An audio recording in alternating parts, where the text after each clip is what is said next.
Oh yeah, I forgot Zoom does that now. That's great. I don't think that that's kept in the actual recording, so anyone who's watching this, if you don't know, when you record things on Zoom, there's now a creepy lady that that announces. It's like we never left Jitsi. Why else would you use Zoom? What else do you Zoom other than to hear a creepy lady tell you that it's recording? Anyway, hello to anyone who's watching or listening to this. You are listening to or watching a game that was clearly recorded on Zoom, but more specifically is arranged through the Gauntlet, very lovely community on the internet that's involved in a lot of tabletop role-playing games, specifically the indie variety, Power Apocalypse games, GM-less games, story games, belonging outside belonging games, of which the game we're playing is. You can check out all the stuff that Gauntlet does at gauntlet-rpg.com. Shout out to the Gauntlet Community Open Gaming Weekend, which again is like an opportunity for folks who are not involved in Gauntlet to come and play with ourselves. It's a nice little mini con. It's on the last weekend of June, 24th to the 27th. So watch out for that. Again, there'll be a link down below in the description to that. This is the fourth and sadly final session of our run through BAILIBAYAN, designed by Jamila Najadi, who you might know from such games as Apocalypse Keys and Once More Into the Void. You can actually listen to them in the latest episode of the Gauntlet podcast, so check that out. BAILIBAYAN is a belonging outside belonging game of magical cyberpunk sadness, so to speak. It's part of a banner of games that I myself am running in the Gauntlet, looking at different cyberpunk games. The banner is called Future Creep. Next month, The Sprawl. So check that out. But yeah, BAILIBAYAN uses the belonging outside belonging framework done which originated from Dream Askew / Dream Apart by Avery Alder and Ben Rosenbaum. So it's all a great bedrock for great things, basically. And I think everyone here has had fun with the system. I hope. I think so. Okay, cool. That's not pressure for you to say so. Cool. All right. Oh, by the way, Stephen, your mic has switched again. To the ghostly, to me, I don't know why. Oh, what happened? Oh, there we go. It's back to normal. Yeah, I switched it back. Okay. Cool. So I'm sorry, you're gonna have to repeat that burn you tried to throw at me. I just said you're amazing. That's all. Oh no! Oh God! I heard that. No, it's sickening clarity now. It wasn't a burn. That's a burn on me. See, it's the thing that Leandro likes least: positive reinforcement. It's disgusting. It's what's next? Playing cozy, idyllic games set in the countryside. I mean, wow. I have played some, not a lot, but some cozy idyllic. I played Wanderhome. That got really sad. There was a devil, but anyway, that's a different story. Why don't we go left to right on the character keeper and just kind of introduce yourselves, your characters, and like how are they feeling right now? Not what cool thing they did last week, but how are they feeling right now? I think that's more pertinent. So we're gonna go left to right. So I'm gonna start with Bodhi. Why don't you kind of kick us off? So hi, I'm Bodhi. I'm playing Sky, encircling Sky to use their full name. Both of us use they, them pronouns. And Sky is our Duata, who is the kind of most classical, most direct elemental controlling fire, wind, water, and earth. And I'm specifically a forest guardian trying to reclaim, or as we found out last time, regain the trust of the forest that I was once the guardian of. And I think Sky is at the moment feeling a mixture of incandescent anger and deep remorse, because anger at at the corp who has corrupted the spirits of the creatures of the forest for their own ends, and remorse at making at crushing Euphoria's dreams of love effectively.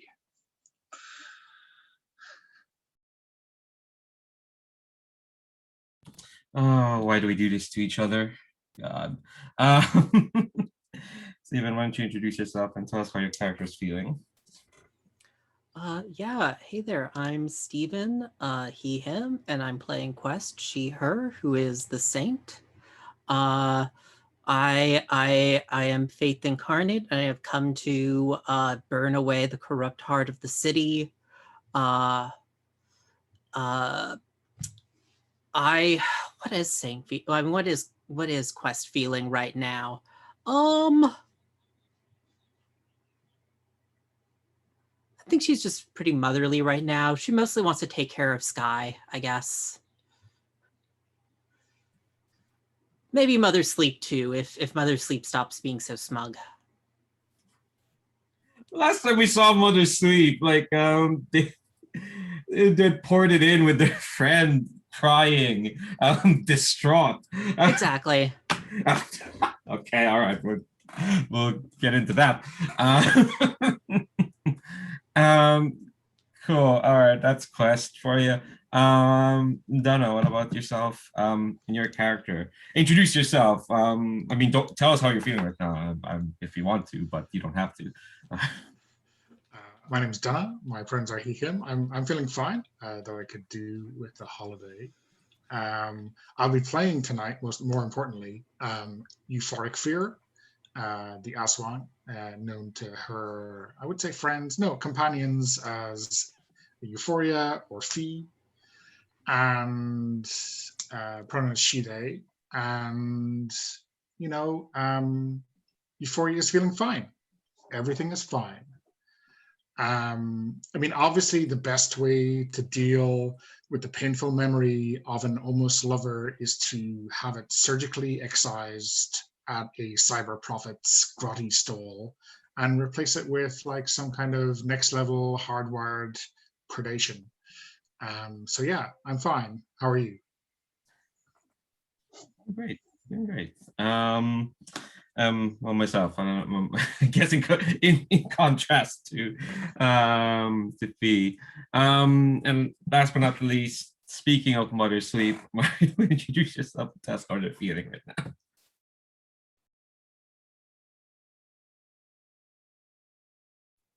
There is the unmute button. Okay. So, hey, my name is Mario. Use he, him pronouns, and I'm going to play Mother Sleep. They use they or really any pronouns. Mother Sleep feels like she was hit by an orbital strike. For some people reason. who don't know, yeah, for people who don't know what it feels like, it feels like there's something missing inside of you, like there's a hole inside your heart, maybe. Yeah, that's what Mother Sleep is all about. Sometimes they tend to be a bit melodramatic, but this time there's some reason to it, like she's more disconnected from Sula than ever, and that hurts. I did love it when you said, you said something Mother Sleep, like you feel like there's something holding you. You look directly to the camera. That's what you're telling me. Oh, do I have something missing inside of me? Oh no. Anyway, that's that's beyond the purview of this game. Or is it? It is. All right, before we jump into and talk briefly about the safety tools that we have, we looked at it off camera, but off recording, but we have our lines and veils. And so a moment to look through those again. We're also using elements of script change, the relevant commands are in the safety tab. And as always, we're going to playing with the open door policy. So at some point, if you step away from the table because there's an emergency, or there is you're just feeling more tired and you need to step away, or you need to take a break at any point, you can just pause the game to ask for some clarity because things get wild. Orbital satellites notwithstanding. That was like the opening gambit, and then it kept escalating. And I was like, okay, cool. Look, Right. sometimes orbital strikes happen, Leandro. They just happen. It's a natural occurrence. I think there's one happening outside my window right now. That's why it's see, look at that. Being blinded by the beautiful orbital strike happening in Dublin right now. Directed at that pointy spire, I think. There we go. Now it's gone. Okay.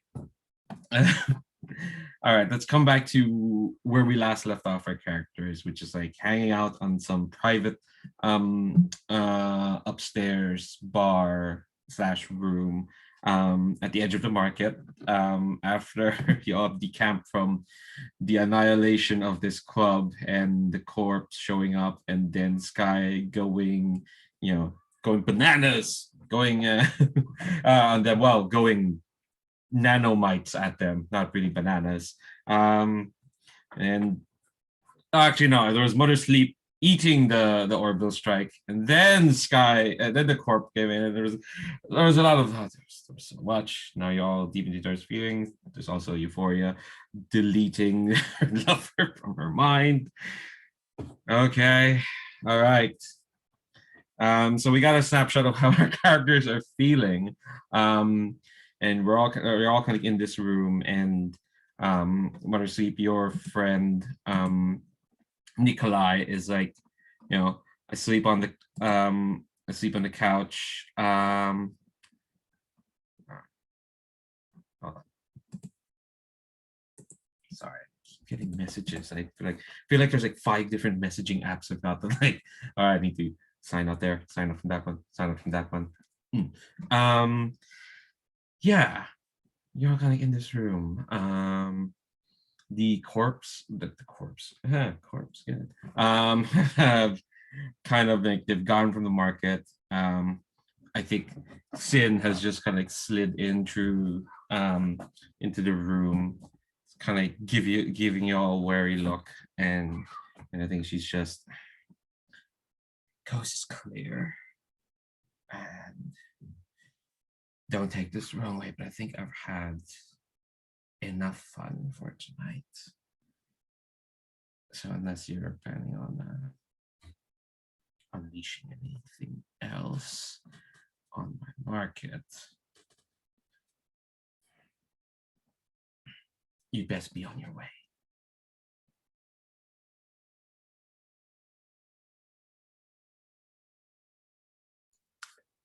Who did you address? Sorry. All of you.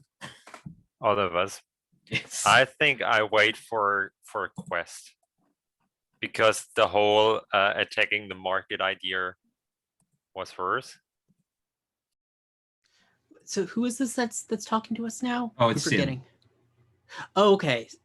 The one you were threatening. Yeah. And called an orbital strike on. Well, no, not on her, but like on the faceless people.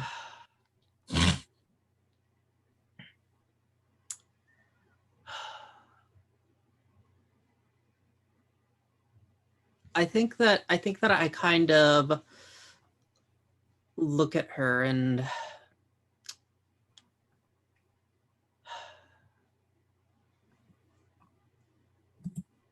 yeah, I think that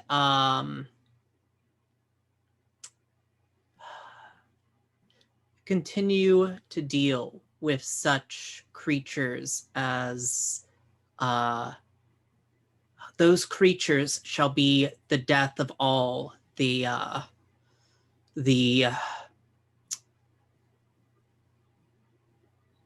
just suddenly forgetting what we are. Are we gods or elementals? Right. Okay. Sorry. The elementals. There is much a danger, as while they may work with you, Sin, there is much a danger to you as to any of us. Explain to us where they hide so that we may protect you. and I am speaking a true prophecy. I am directly. Yeah, I am speaking a true prophecy that sin is in danger.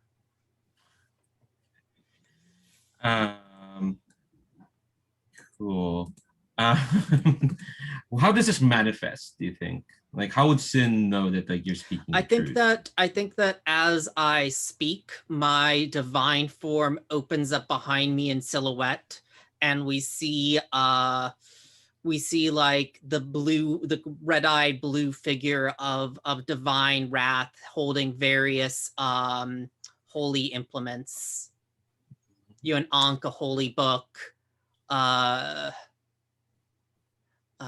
a scepter, other things like that.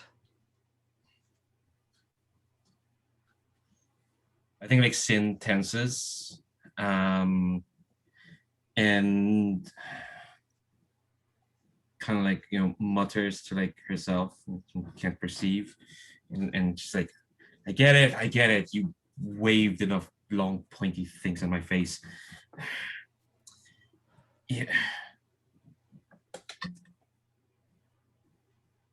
Unlike the rest of you here, I have to be responsible for a lot of people, and unlike the rest of you here, I don't have what it is that lets you what you do anymore. I look at her and say, the usurer often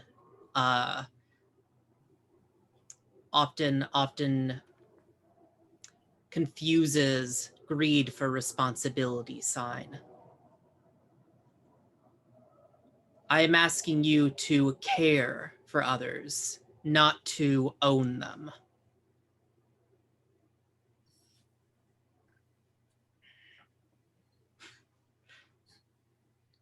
Goddamn wisdom in riddles, people. yeah, your first sentence was like, what? He's just gonna keep doing this. This is me caring for the people who have to live day in, day out. Thanks to this market, there's enough disruption here as it is.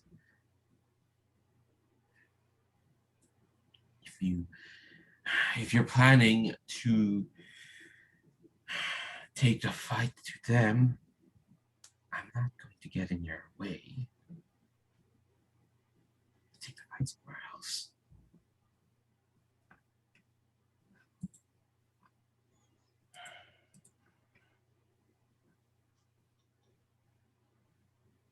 How's everyone else feeling? Oh, unless you had a response to that one, Quest. No, I was just thinking, because I do think that Quest does look to Mother Sleep and Sky as, I know, but we've established that these creatures are hiding inside a kind of pocket Sulad, or like a part of Sulad. Did we? I think Mother Sleep looked into Sulad and there's just like shenanigans happening in there. Oh, okay. I thought that they had like stolen like a part of Sulad or something like that. Okay. They were interfering due to their Okay. own creation. They created something similar to Salat, Okay, and that that's what I was balance. that's what I was thinking of. Yes. And so these kinds of, well, things are more Mother Sleeps and Skies things. So I look to the two of them. I think. Oh, okay.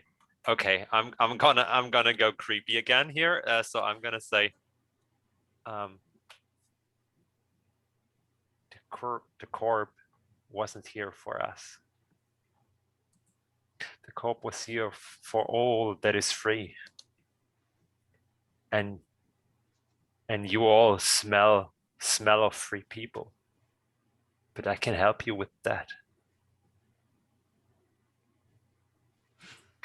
And I think we just see Mother Sleep sort of like becoming sort of liquid. That black and blue liquid we saw again, and the liquid is crawling to Sign, and then just like giving her some sort of like cloak. It looks like there's a liquid cloak around her. And I would like to allow Sulat to claim something forbidden.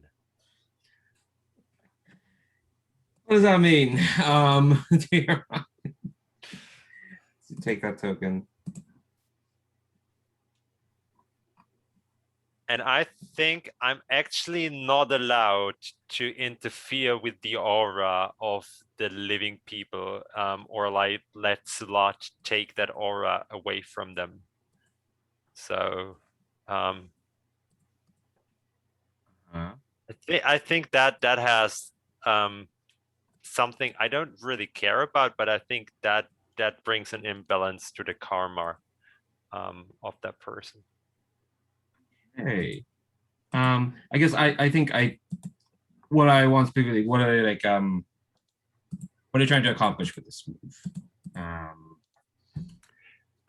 Just what I said. I want to make them untrackable as free people, so that there is they just appear to be like regular like people owned by the corp, because so far it was like a haven of the free, so to speak, and at least Sign isn't traceable by the corp for quite a while at least.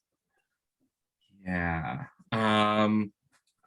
Just trying to like parse this with the idea of a weak move.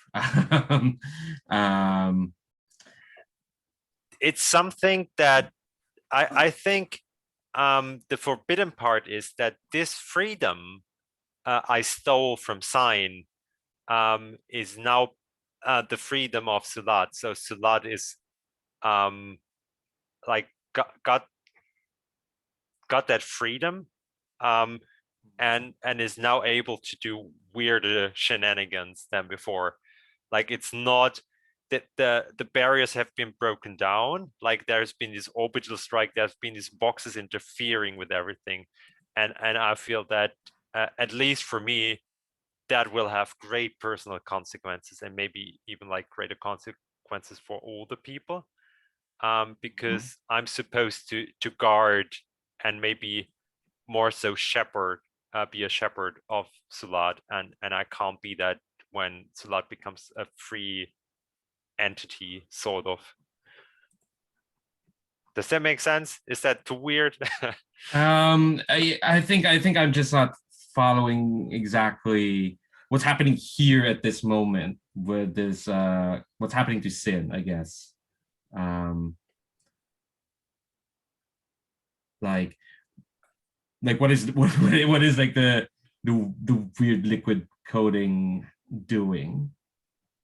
It's eating up their aura, like something that makes them like very human, so they become more of, I don't know, like more I'd say that they lose some parts of their free will, so they become they could be more influenced by their surrounding, and they could be like more susceptible to everything Sulat wants to be, and but on the other hand, therefore they can't be tracked by the corp, because the corp somehow has an idea of like how to track down people with like free will, and people that are not controlled by corp technology, like elementals, that are still like that still have like their full machine form. So it's this like people and elementals get like harnessed by the machine parts that a corp creates, kind of overlapping theme. But we could, like, if that's too much, we could yeah, no, I get, I think I get, but Again, I think I get what you're doing. I think what's tripping up is like you're using a weak move, which kind of invites a consequence, you know? Yeah, it hurts. Like it is I'm saying it's a protection thing, but it's quite selfish, and it will hurt the person Sane is. Yeah. Because she loses a lot when I'm doing this. I wonder, is it forbidden for Mother Sleep to do this, or is it forbidden for Sulad to overreach like this? Both. Like Sulad is not supposed to have it, and therefore it's forbidden for me to do so. Yeah, and then like what to are the repercussions, you know, for an elemental to overstep that way? I'm like, I can't control Sulad because Sulad becomes more of a free entity. Like Sulad is able to do stuff that I'm supposed to control. Like if that plane is willing to just reach out and establish like own bridges or own connections to our world, like it's the realm of the dead. What's that making? Like that's something we will find out afterwards. It's like this world is flooded by ghosts at some points, or zombies, or like cyber zombies. I don't know, like, but it's just something that I'm willing to sacrifice a lot to make Sulat a more stable thing, but I'm losing control over it. Yeah, I know it's much. I just came up with that idea, and I didn't think over the consequences right away. But I just wanna I want to struggle with Sulat, and I want Sulat to be a threat to me at some point. But yeah, I think the interesting thing is like Sin used to have a connection with Sulad, so I think like you do this coding thing, and like it looks like it, you know, yeah, you're saying it should hurt, it should claim them, but they look disinterested and disappointed at you, Mother Sleep, or at least where I was coming and just say and and I think she says,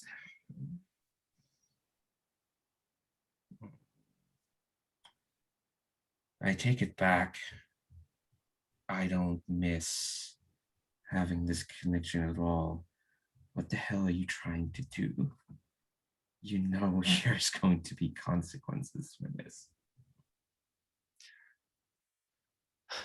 I know there will be consequences eventually, but it's not only my responsibility to take care of Salat. It's supposed to be yours as well.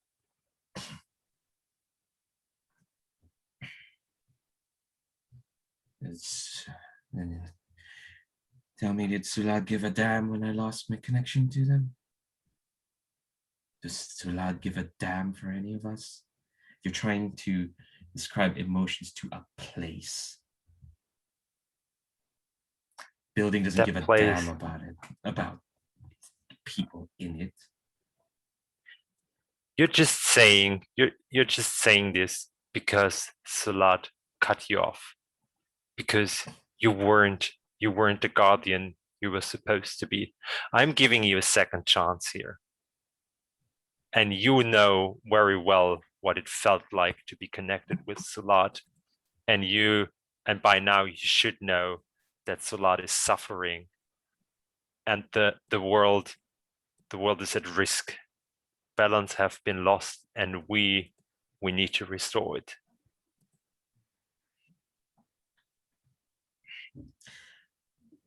I'm looking at some of the GM moves, and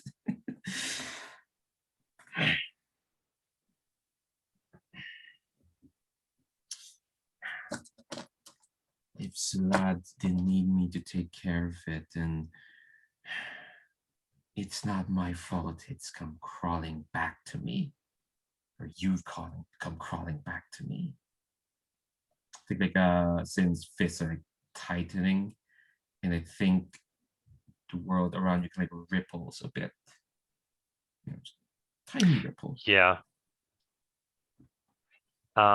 I think that the others will see that this part of me that is connected with Sulat, like I'm having trouble to stay, like to maintain my human form, and my skin is it's a bluish skin now, and you all knew me for a while, so this means there's something troublesome, like an internal struggle between my personality and my connection with Sulat. Big Sin starts shouting, if Solar is so powerful and so needed, why did it choose guardians as pathetic as us? As pathetic as you, as pathetic as me. If it lives on the kindness of the people connected to it, then why did it choose the worst of us? Sulat doesn't live by our kindness. Sulat is giving us chances, possibilities, is giving us the ladder to the stars that we are reaching for. We can be so much more than what we are, just because Sulat is helping us, is granting us a bit more than we actually are.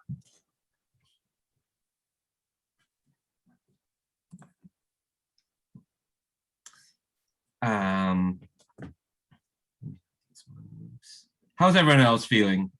Sky and Fore and Quest, as this debate is going on. I think Euphoria is, you can see like pretty strong disgust on their face at that Mother Sleep has learned absolutely zero since their last conversation, which is like a minute ago for us. And yeah, I think like you get a brief glare of daggers, and then she's just gonna stalk out back onto the street. Just to be clear, you all could see that this is not all Mother Sleep speaking. This is something. This is also like part Sulat speaking here. Yeah, I think Euphoria's kind of walkout is probably starts almost before that monologue, right? It's kind of growing as she realizes what Mother Sleep is doing to Sin. So, you know, whether she's there for the end of Mother Sleep's kind of proclamation, or Mother Sleep / Sulad's proclamation or not, maybe not, but yeah, she's not too impressed.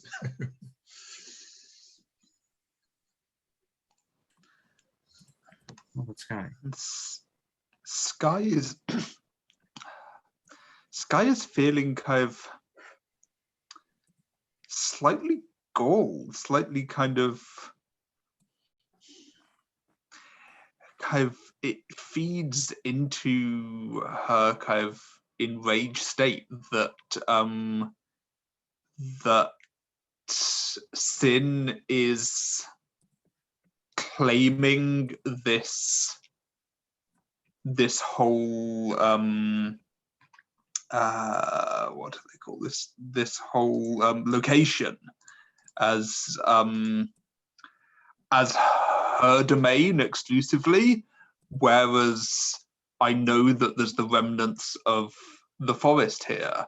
This isn't just her domain, this is my domain as well, and I'm not appreciating being told that I can't help that which is my domain. And so I think as Fee is glaring at Mother Sleep, I think you see it mirrored me glaring at Sin. But I don't think I've said anything just yet. And then Fee stalks out. Well, Quest, how are you doing? You said you were trying to play mother to these people. There's a fight going out. Yeah, I think that I think that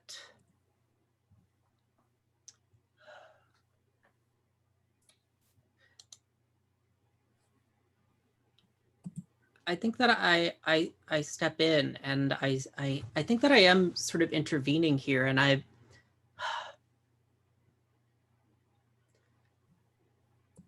Sulad, I do not know much about Sulad myself. I've only ever ventured into it willingly once. But I do not believe that any of us have been given the roles simply because of what makes us powerful. We've been given the roles because of our vulnerabilities as well. I do not know about you, Sin, but I believe in Mother Sleep, not because she speaks for Salad or because of her power. I believe because I know that she, or they, sorry, Mother Sleep is they, right? I was thinking of Euphoria. Because they know what it is to mourn and know what it is to fear the loss of someone they love. I believe in Mother Sleep not because they are a god, but because they are the thing in between. They are God and they are human. And I am spending a token to give someone Mother Sleep the gift of faith. And you're giving Mother Oh, wow. Sleep the... Yep. Wow. I'm saying I believe in Mother Sleep. I think that sort of brightens my skin color again, and I'm becoming more of a whitish, less bluish tone.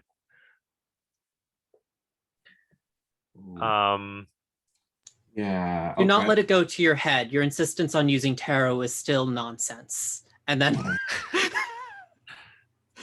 I think that is something that Mother Sleep probably won't really recognize, because of course there needs to be a lot of crying here, and she's crying a river. They are crying a river right yeah, I probably say that as like I hug you. Like I pat you on the back. Oh wow, that is interesting.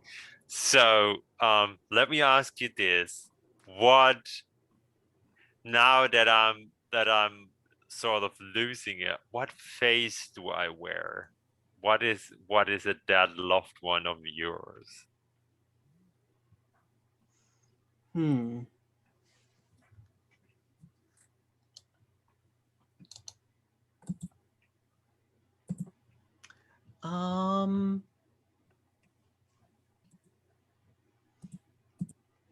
I don't think it's the face of the lost love. I think that I'm gonna just say it. It is what is Mother Sleep's true face?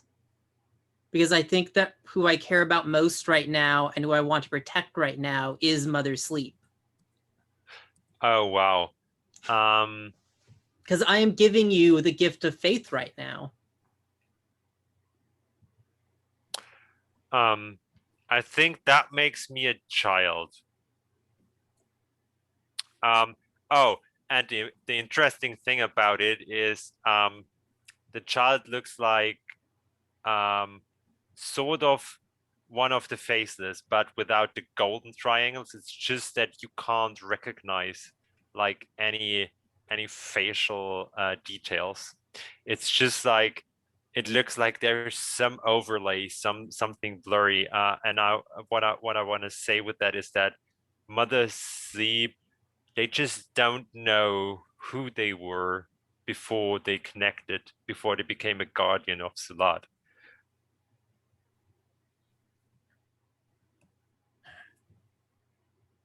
Yeah, I mean, in that case, I actually probably like take you up in one of those like parent hugs where I'm like lifting you up with one arm and then like hugging you so that you can like hug me around the shoulders. Yeah, it's just like there's a whole crybaby in your arms right now. Yeah. Like, I think Sin's response to that, and then sorry, I thought, Bo, did you unmute there?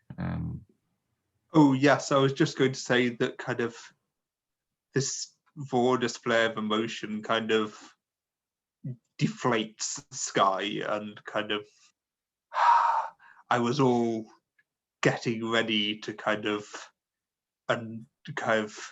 speak to Sin in fire and fury, and now I just sag down and kind of sit leaning against the sofa, and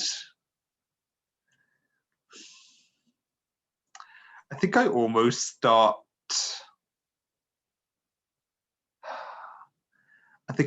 start crying myself, like just quietly, and so that no one else can notice, because I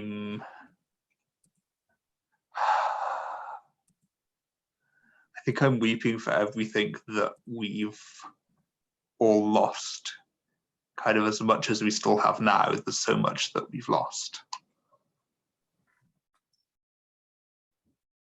I think like Mother Sleep, Sin, sorry. It's kind of like watching all this, and I think like kind of like, you know, Quest and Mother Sleep are hugging, and I think like you feel like we see like the weird liquid that like Mother Sleep tried to wrap around Sin. It's kind of like thrown to the ground. I think Sin just kind of says quietly, like, but everyone can still hear it, that no one has a monopoly on being connected to Sulat, on being a bridge, being human and elemental. Talk to me when you've lost that connection. And she'll stalk out as well. We're coming up to our first break, so before that, I kind of want a shot of Euphoria, because I'm gonna fling someone at you. Where did you go? Well, you know, I know as a creature of blood and despair, you got to stalk out before the emotional wrap up of the scene, so you can keep your fire and fury for when you need it, right? Yeah, exactly. Like, you can't hug out the blind rage if you're not in the room, you see. So yeah, I think, you know, they get to the street, and you know, I think being out of there is enough for her to kind of calm down a little bit. So maybe just standing at the curb, breathing in the, you know, sulfuric polluted air, and trying to relax.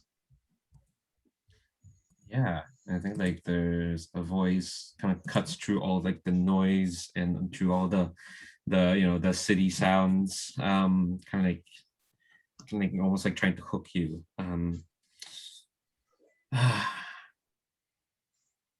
You were always the hottest when you were angry, you know.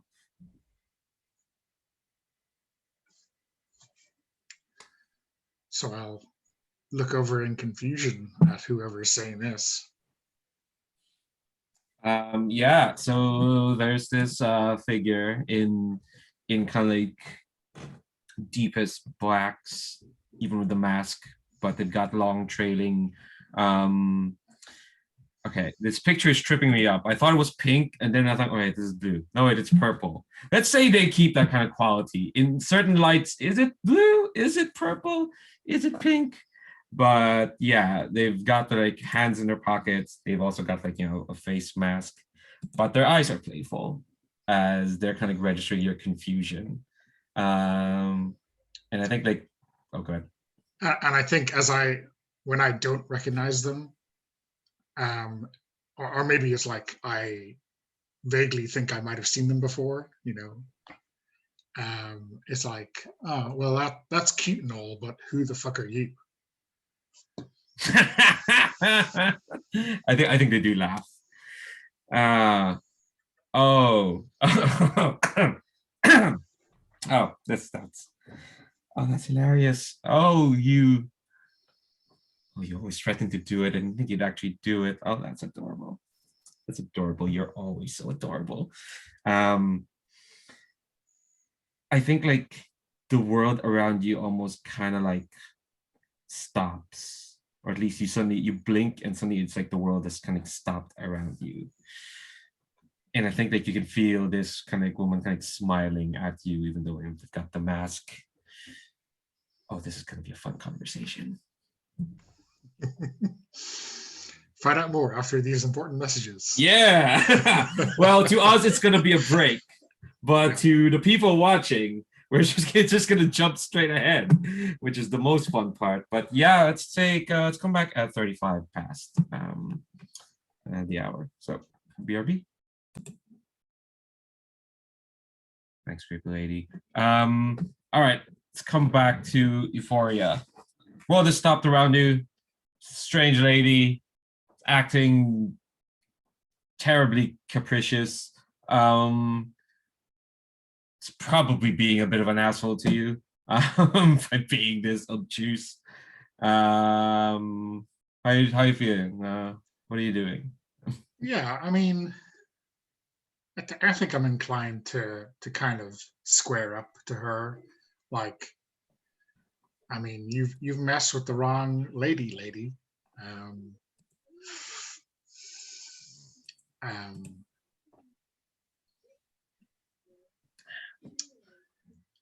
Yeah, I think I mean, I don't think I say that, but I think like a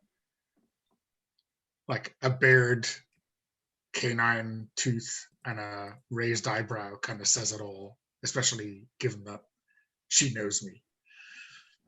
Yeah, I'd say as well, you're probably taller than her. Let's see, what the pronouns? I think we had any and all pronouns. Oh, it's just pronouns. Yeah. Because I hadn't decided. Just like I hadn't decided on the names. So, Yeah. Yeah, Well, we we had find left out that character very vague, even though they were so important. Yeah, even though they're connected to nearly every single person in this table. Actually, no, they are connected to every single person because they are the subject of Quest's hope.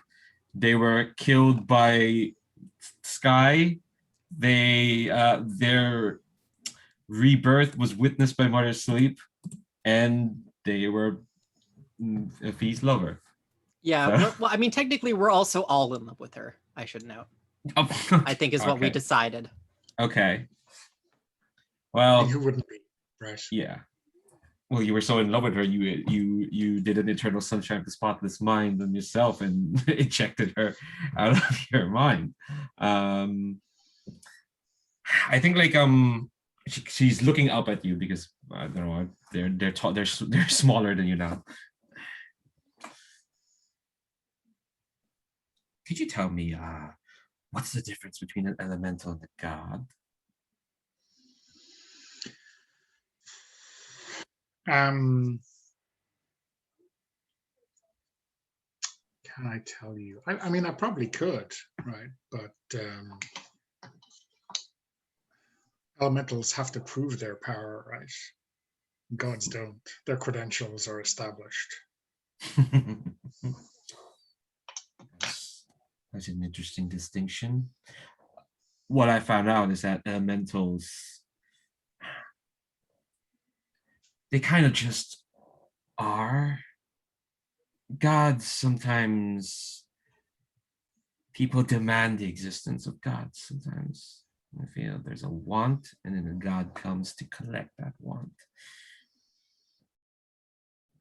Have you ever felt like a god? Someone told me once that whoever believes in the god owns the god. You're beholden to them. True. True. After all, God's power is subservient to the needs of their believers. You don't need that, do you? You're just Hell no. I mean, I don't want to be weighed down.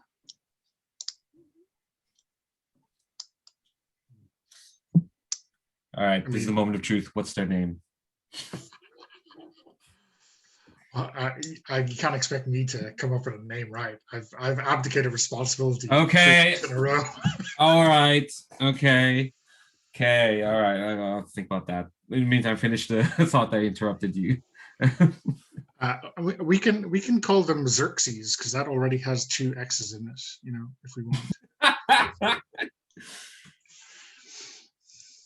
No, I don't know if I want that, honestly. Okay. Sorry, my thought. So, I mean, maybe you like that. Maybe you like to cut free, come back down to earth. I mean, it's more fun down here. Getting your fingers dirty, your teeth bloody.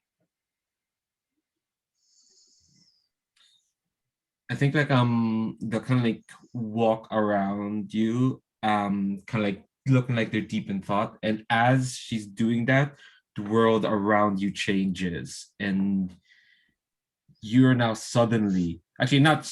I don't think it changes abruptly. Like kind of like almost like in a snap of finger, the two of you are like standing above the city. And the city is big. The city sprawls. It is this kaleidoscopic, nightmarish whirl of colors. Kind of like very stark against like, you know, the darkness of like the world around you. And you can kind of almost see where the city ends.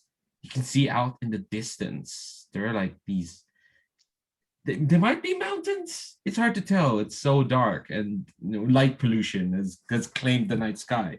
It's there's no stars up there, but the city down below, you can kind of see almost every facet of it. And I think like she looks down and kind of like shrugs and says, "You're not wrong. Being able to go up here is fun, but it's a neat trick. Not really kind of living." I mean, it's beautiful, but it's not real. Like, I can't taste it from up here.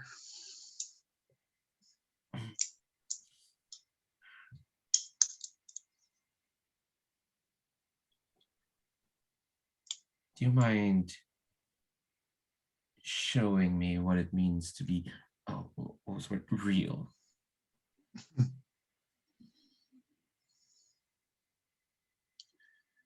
So I think I reach out to her hair, which I'm not sure what color it is right now. Maybe it's kind of a neon pink. There's some kind of magical Ramona Flowers thing going on, obviously. Yeah. Yeah. And I kind of bend down towards her throat. And I don't think she can like hear my voice, but she can like make out the movement of my lips as I say the words. I don't think you want that.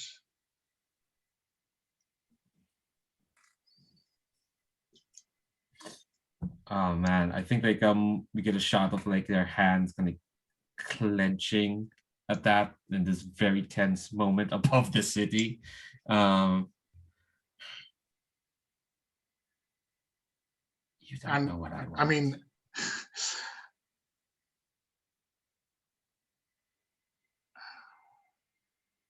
why didn't you tell me what you want then?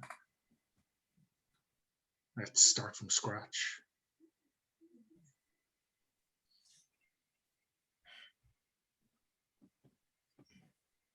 That's what I thought I wanted, actually. Starting from scratch. I thought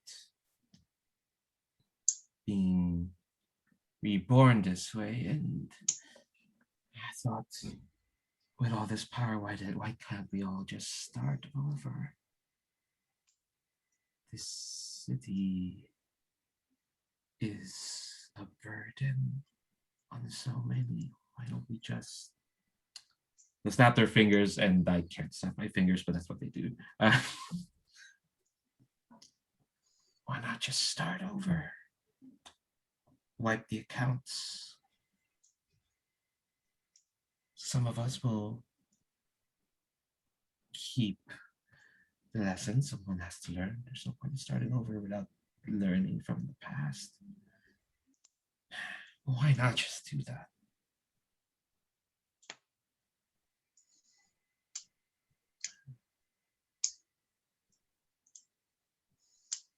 What do you think about that?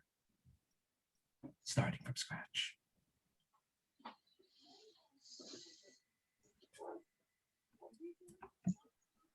I mean, everything or just you and me?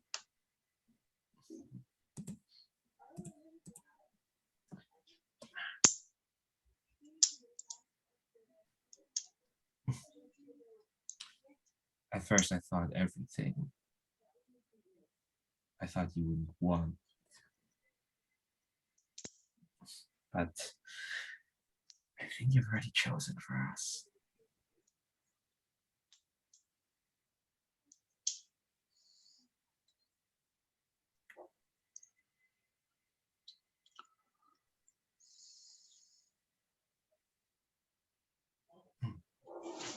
Let's...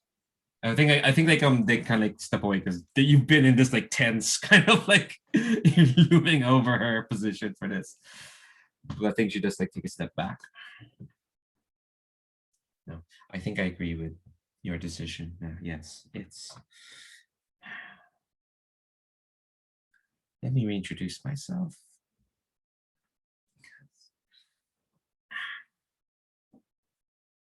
You're not wrong. I think it's better for to move on. I think like they're kind of like looking away as if like they're a bit more nervous.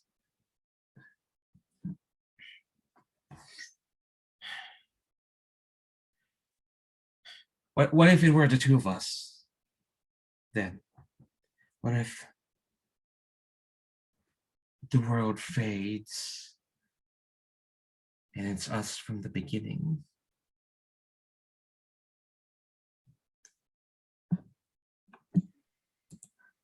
I mean,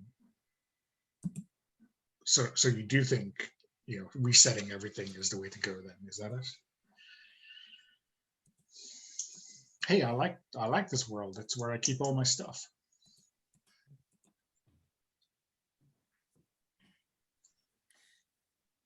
Maybe we should start small, you know, go out for a drink. I know a great noodle place. I don't think I'm ready to commit to Armageddon on the basis of knowing you for like 2 minutes.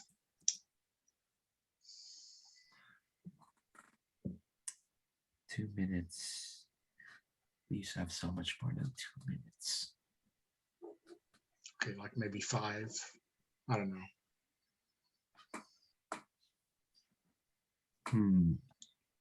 Are you? Is there a move around here that you were trying to do? Because otherwise, we can keep this conversation going. I mean, I have a couple of moves which I was tempted by at various stages during this conversation. I really thought you were gonna. Wow. I think I will detail a flaw or a vulnerability in her, which is that in this kind of moment, she cannot resist my suggestion that we go for noodles. Oh, worth every token. Yeah. I think being able to start over because you don't remember her is very tempting to her, to be honest.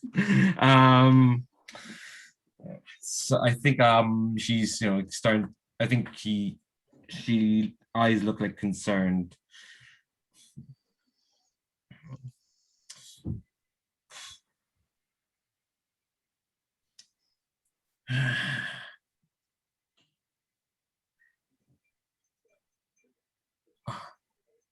Tell me about this noodle place.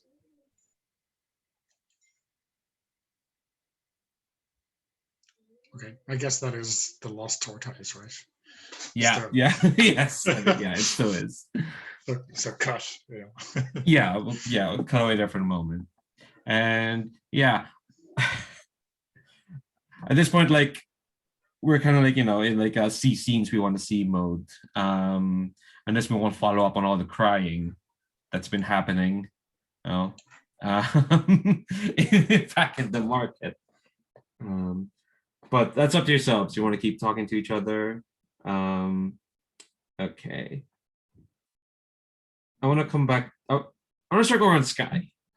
Because okay, yeah, we're kind of like in the mode of like what do we want to see at this point. There's like a lot of plots running around. Can wrap them up. We've got time, but I want to like make sure everyone like gets what they want / need for the characters.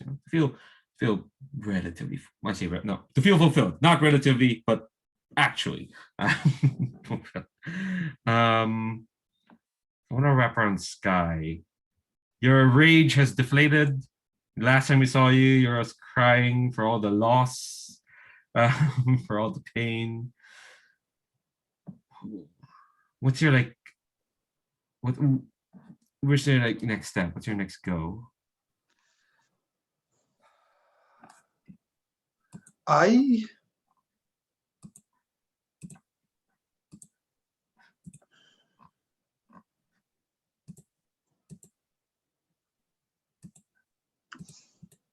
Well, it's fine if you don't have one at the moment. No, sometimes think. Yeah, I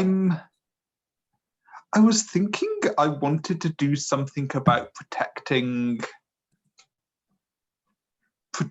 the forest, but that feels like, as in the forest in that abandoned factory. Mhm. But that I'm struggling for a way to kind of connect that emotionally with where Sky is right now. So I'm just thinking about that. I mean, there are those like little gods of plants. Is it maybe related to like, do you because they do want worship, do you like take them out there and like make a new grove with them or something? Yeah, I think that's exactly what I do. I think that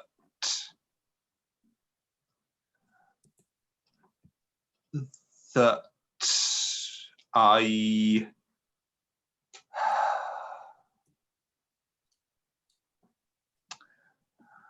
don't know quite what I'm going to find in that factory, because I was told that it was under threat, it was in danger. But I'm determined to kind of hold on to the few good things that are left. And so I invite these little gods to follow me, and I stride into this abandoned factory, and what I would like to do is just partake in a gentle ritual and kind of make a grove grow, and with the help of these little gods, and kind of like dedicate it to them.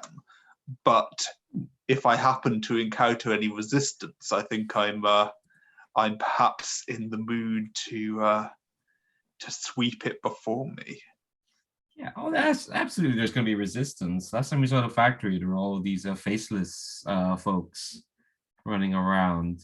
I think when you come to the factory, which I've described again as this big warehouse with a caved-in roof, to which the whatever night skies there can leak in. I think when kind of walk in there, with purpose, and got these little gods hanging around you, you see that like almost like the hole has kind of extended to the ground. It's like the ground is kind of sunken in a bit, and ooh. And I think like you can feel like the remnants of the forest through like the hole in the ground, but the rim of the hole is like, well, what's the term? Wriggling. In that, in the same way that those faceless where like their features are shifting, it's like the ground features are now shifting as well. It's like the rim of this hole is kind of like shifting to like different colors, different looks. So like whatever was going on here, is kind of like trying to reach the forest. Sorry if like the resistance is very abstract, but like And I feel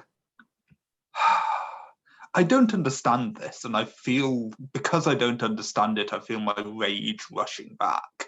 And damn it, I just need something to be simple right now. I just need something that isn't so complex and twisted. And so I just want this gone. And I'm calling up the power of the earth and shaking it to pieces with an earthquake. Just kind of shaking it until it goes away. I'm not even really thinking about it. It's just I walk in and almost casually kind of cast my hand out and just try and shake this whole thing apart. now, is this going to be a strong move or a weak move?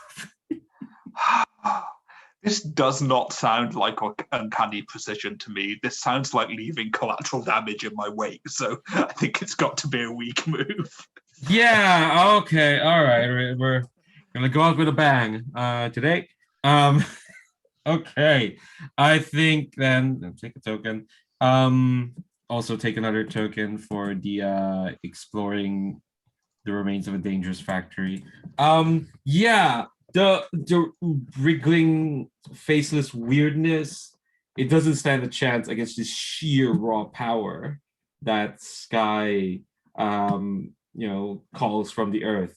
Ironic since that's given their name. And ground kind of like buckles and not literally burns. It just rhymes. It just alliterative with buckles. That's why it came up in my head. The ground buckles as like this, as you kind of almost like make the hole wider, and the factory is like collapsing in your rage, and it's collapsing into like this hole. And I think the little gods are like, they're agitated by just kind of like the sheer raw power, and you're sweeping away whatever it is the faceless have kind of like conjured up here, whatever they've planted here. I think how is this right consequence? You shake the ground so much that like you collapse the factory and it fills up the hole, and whatever feeling of the forest, connection to the forest you felt is covered up, is cut off as you close up this hole. Yep, and I think that is swinging round back to grief again from my rage. No! I think. I am. I sink down and I think I reach out my hand to these little gods and I'm saying, I just want things to be simple like they were before all of this. I gesture at the city and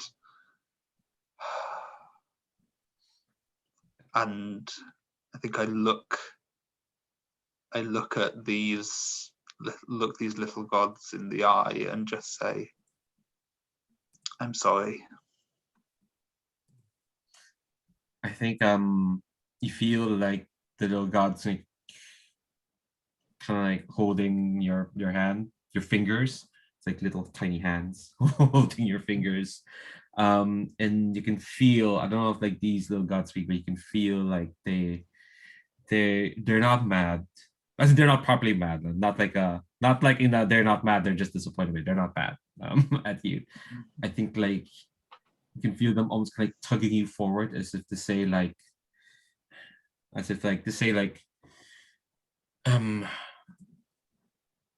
just because I think like let me double check something. Names.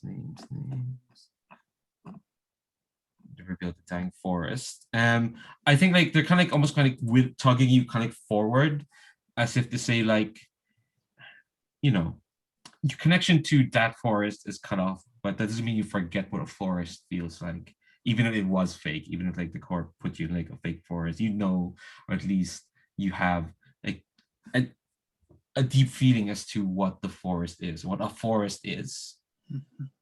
If that one is cut off from you, that doesn't mean you can't start another.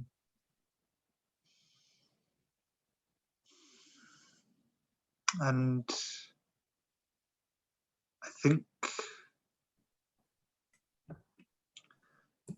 I think I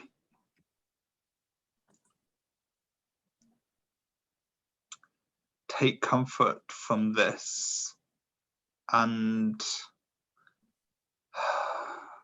I gather these spirits around me and I say, that seed I gave you,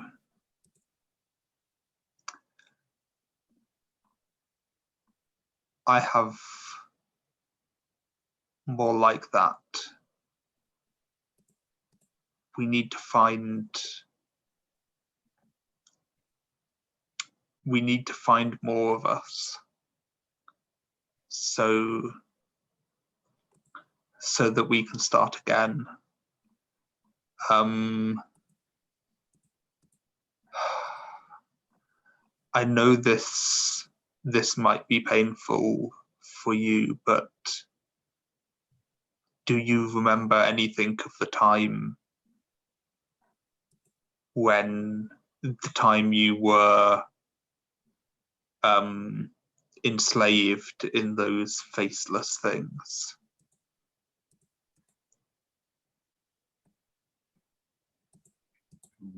I think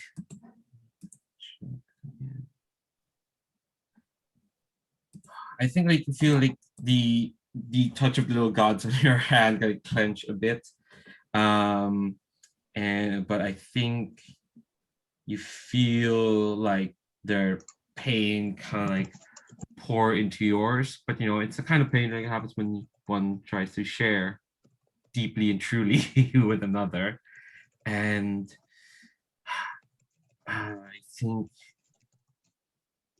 I think you get like a sense of what it was like to be trapped in that facelessness. What it was exactly, what was injected here.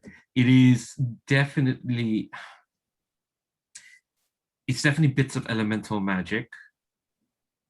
It's bits that the corp has kind of carved out of different elementals all at once for over the years, and been trying to figure out like, okay, what happens if we mix to end this magic with a saint's magic and all that. And they figured out a way to refine magic into this like facelessness that is a magic that is there under their control. The reason why there's suddenly been more of them popping up is because they found a particularly nice place to really mine the shit out of it, so they can produce more of this magic. I mean, people say it's the realm of the dead, but you know, it's just another alternate dimension. Come on, it's just another plane. The main thing is like it's pure magic to them.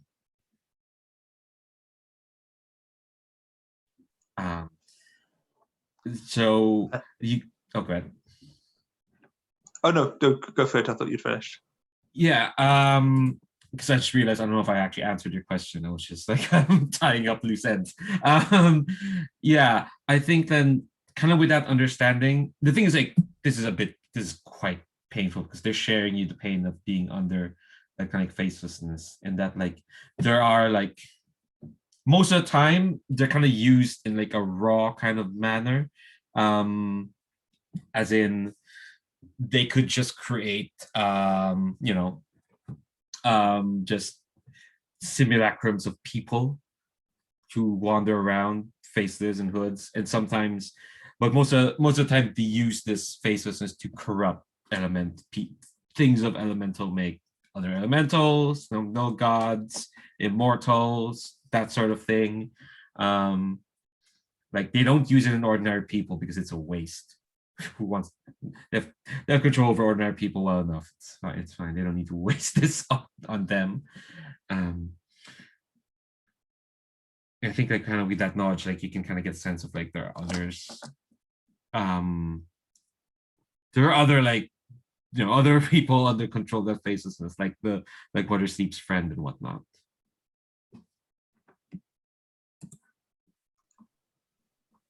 So I think what Sky is realizing here is that if all of us, us free elementals, us little gods, are ever going to be more than clinging on to the peripheries, we need to start stealing back the magic that was taken from us. That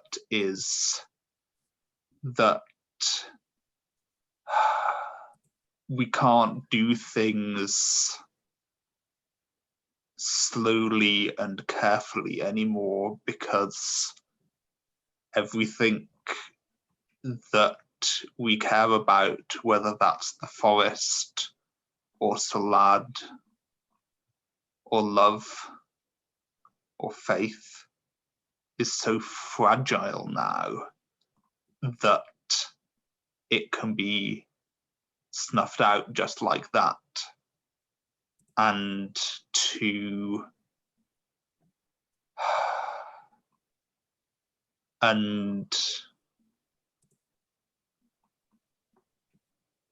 yeah,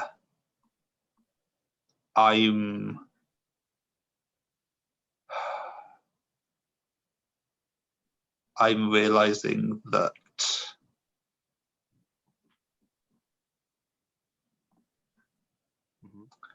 we can't be subject to this slow attrition by the corp any longer. We have to attack. I think with that realization, we'll cut away for you for the moment. I think like the gods, like the grips, they're like tighter. They seem apprehensive. They're not against it. Cool. We'll cut away for you for the moment. How's Mother Sleep or Quest doing? Y'all were hugging it out. Last time we saw. I want to focus on Quest. For the moment. How's Quest doing? I'm not sure. Like, I suppose that I'm sort of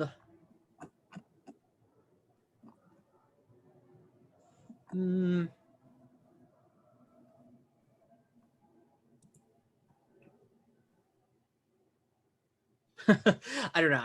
I was just thinking through here. I guess that Quest is sort of concern for the others, but also needing to confront whatever this threat that is coming after us is. Mm-hmm. Yeah. Let's follow your concern, because that might delve into the threat. What are you most concerned about?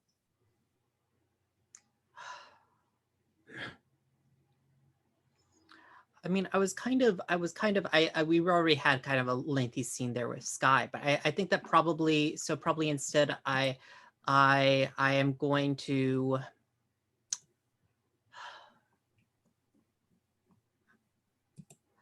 I think that I'm doing something with Mother's Sleep, maybe. If that's cool with you. Sure. I think that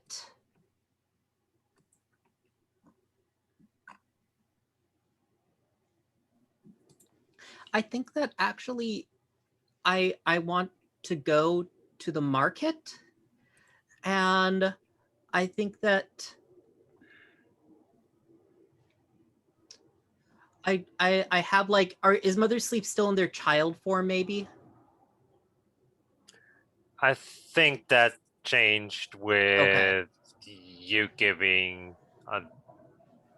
them their fate back. Okay. Their fate back, yeah.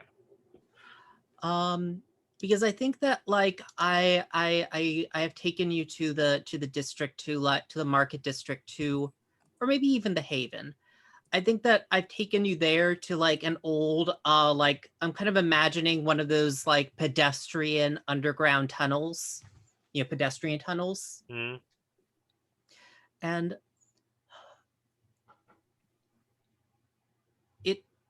I took you Sleep. I've taken you here because I do not believe that it's wrong for us to place the burden of tending to the pathway between Salad purely upon yourself. I can't claim to understand Salad in the same way that you do, but there are small gods of this city whose domain is in passing and passages. And I think I like reach out to like the small guardian spirits. Like I'm kind of imagining like small kind of tech, like maybe they're like the guardian dogs that you see at the entryway to some is it Buddhist or Shinto shrine? I think it's some Buddhist shrines, right? That like, but like instead they're like I think the small gods we see, they're like little like robo pets. Oh, cool. And I think I reach out to them, and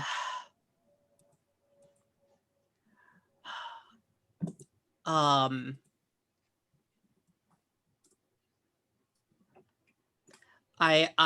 like call to them, and I'm just kind of thinking of what I say here. I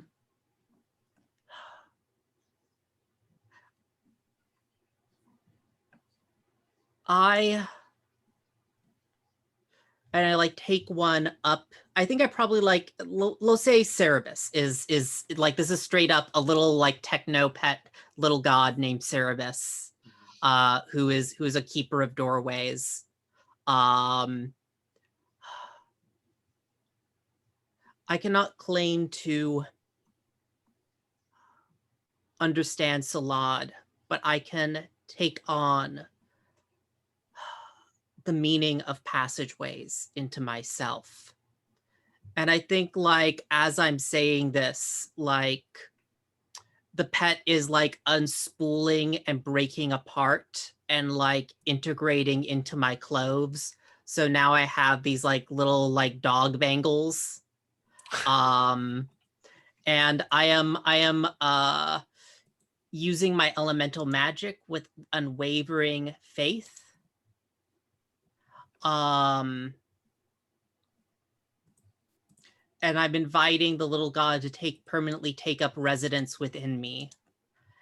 And I think that as I do this, I think that like the passageway, this like of this abandoned underground tunnel, we can see the other side doesn't open into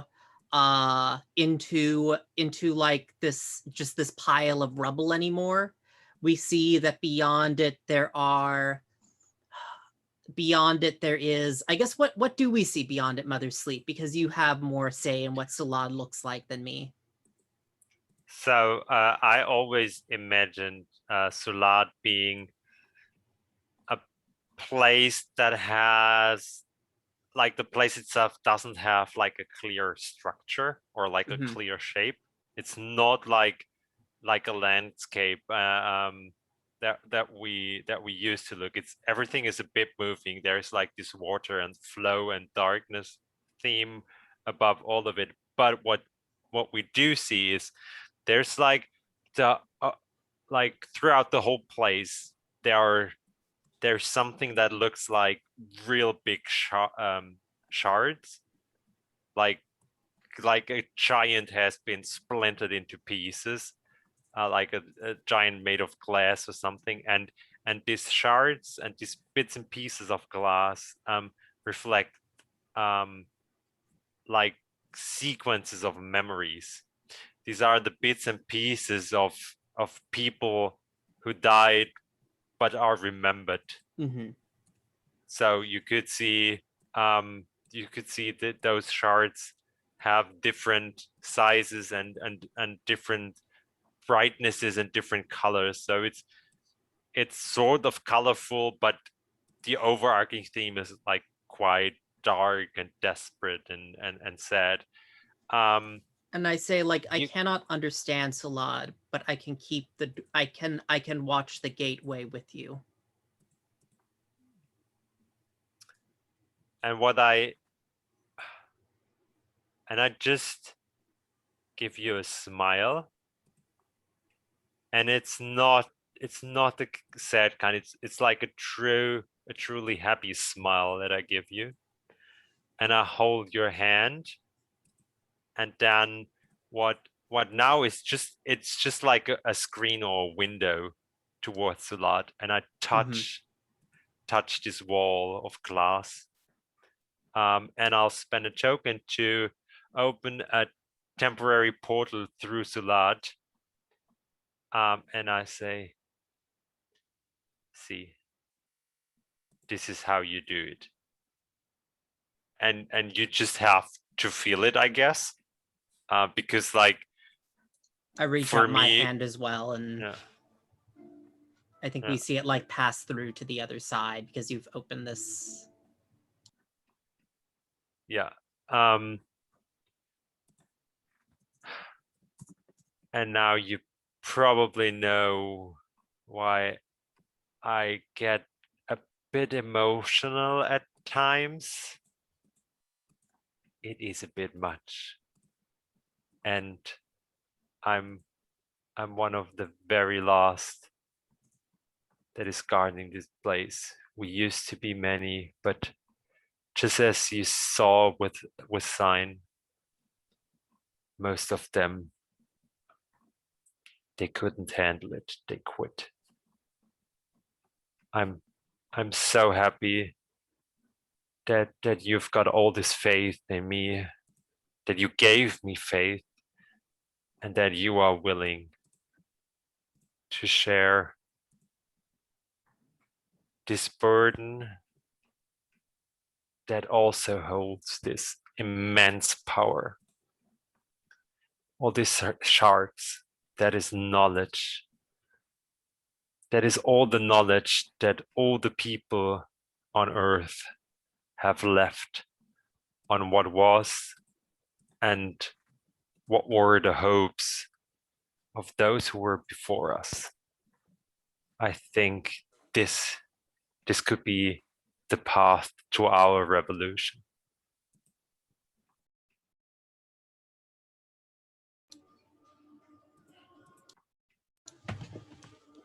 Yeah, and then I think is actually, I feel like that might be a point to close the scene there, unless you want to continue on. Yeah. Okay. There's still a lot of drama, and we got an hour to wrap up all that drama. But let's take our second break here. Let's come back at hour, and then again, we'll see what bits we want to see, and we'll close it off. So be back with it.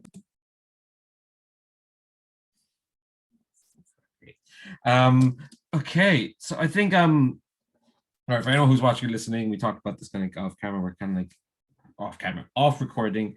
We're kind of bringing everyone back to the Haven, and I think yeah, we're gonna come back to the Lost Tortoise, where it all began. um, back to the Haven. So clearly, like Euphoria has been there for quite some time. Just talking mess with this lady. What if their name was just Lady? I don't know. No, that's too silly. It does strike me that in in very random encounters, there is a character named Lady that lives in the town of Normal.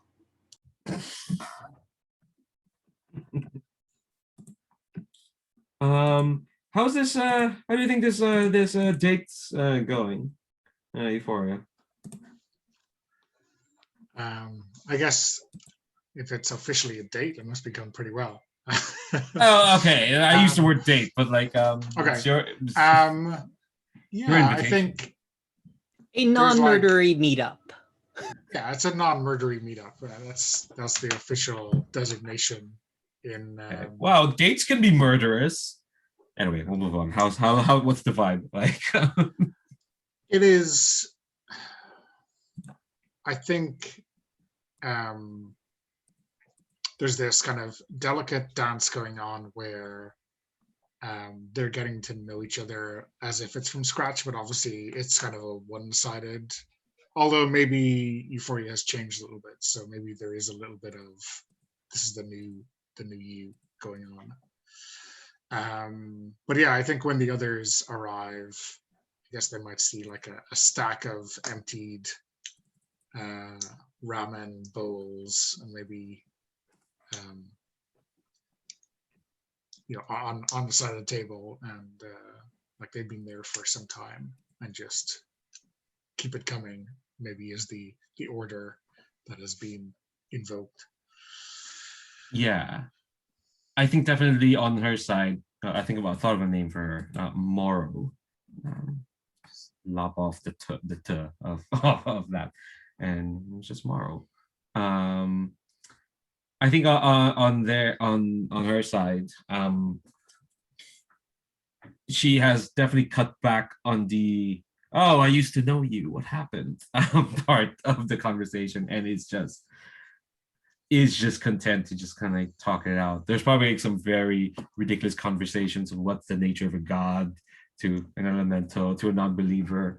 They're almost kind of joking about being a harbinger for the apocalypse, and like, well, did I? Yeah, and they're kind of like, it's odd, It's.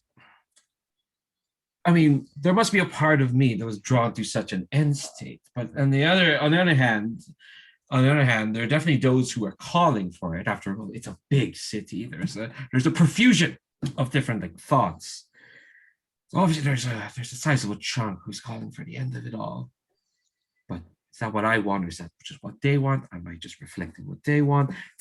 It's so messy. I mean, there's that. You kind of figure out who someone really is when their back is against the wall and they're about to snuff into the next world. But you can't just go. I mean, this is ironic coming from me, I realize, but you just can't go killing every person who looks at you crooked. Right. No, that's a difference in scale, I suppose. Like I said, you've always existed on a more personal scale.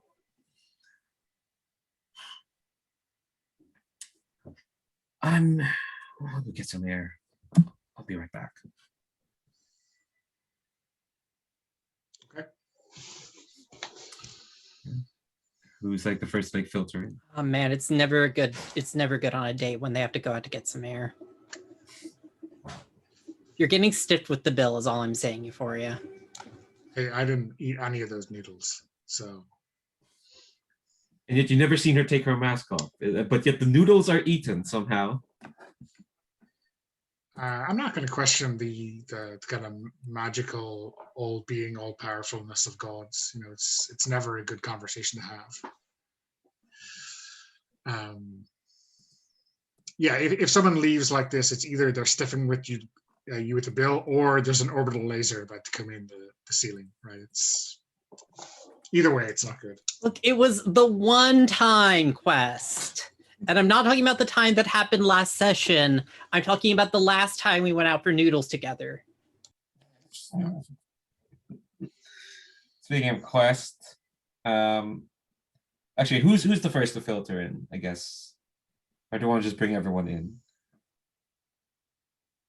Well, Morrow has left. Oh, Sky. Yeah, I think I actually no. I want to come in when everyone else is there. I want to make an entrance with everyone else there, if that works for everyone else. I think I might enter just at about the same time as Quest does. But Yeah, I think probably we were together when we last saw each other, so we probably enter about the same time. And I think I just order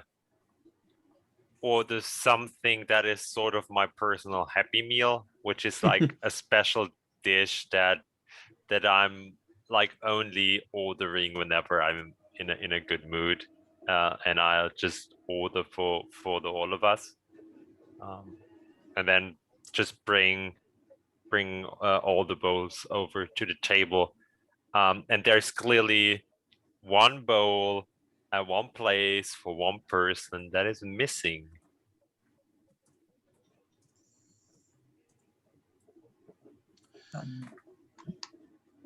Yeah, well, yeah. Or else Euphoria has broken the habit of a lifetime and had some noodles. Though I would say Mother Sleep notices that she doesn't seem exactly herself. You know, I think she's like looking at the window with like a half grin, not a smirk on her face. So that is, I don't know, disconcerting. Or maybe it's just like, oh, that's nice.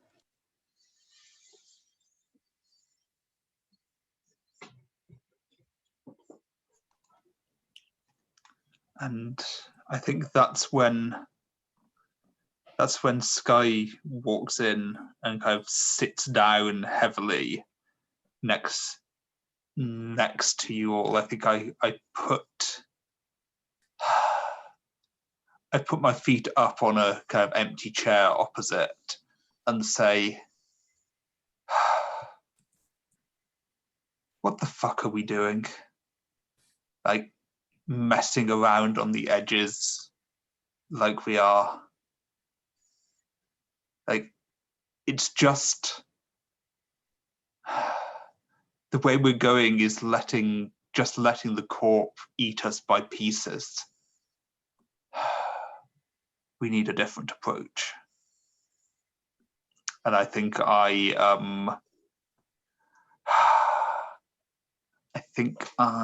have, give me a second, sorry. I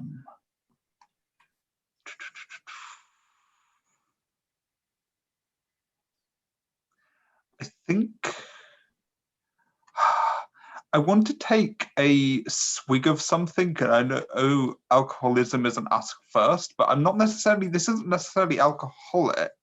This is just something that's kind of like quite has a similar burn, but isn't an intoxicant. It's just I want to feel something kind of fiery, and I just take a swig of this kind of fiery drink I've picked up a bottle of at the bar, and kind of slam it down on the table and kind of look around at everyone, realizing belatedly that I have like massively disturbed the mood here.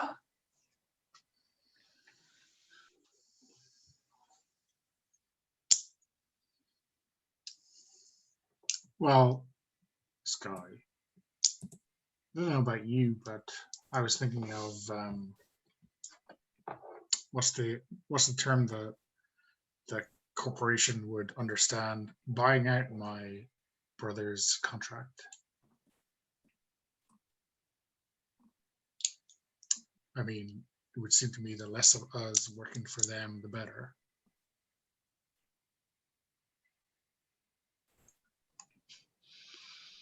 And, Doesn't I that- might be stepping over some corpses to do that, but you know me.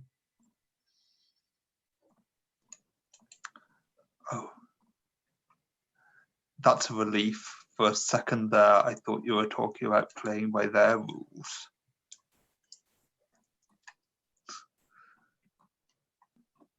With the mention of buying out, but I see that this is more your sort of transaction fee. I mean, I suspect that they will feel that the balance sheet is going to be unfairly tipped in my direction, given that I'll be taking blood and one of their employees. So yeah, but who cares? And I think I pour you some of this fiery drink. I think it's literally kind of. I think it's literally kind of a kind of direct, like, it does direct nerve stimulation to kind of like embody the essence of fire, and it's yeah, I drink it because it makes me feel alive, and so I think I pour you. I pour you a glass of this, and then raise a glass to you and this plan, because this is fitting with my mood. Sounds like some kind of enhanced pineapple juice, where the acid, instead of eating into your taste buds, goes directly into your brain.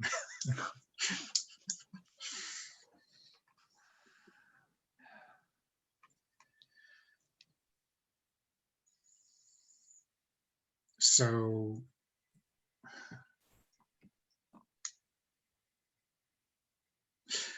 I'm wondering how you left it with Sin, because maybe it's none of my business. But it seems like if we're trying to get people on the same page as us, we should maybe talk about what we're doing with people first.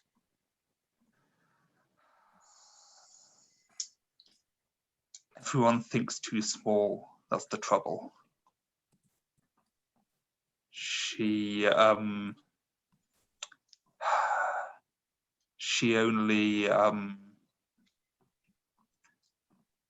cares about her market. She couldn't see the bigger picture.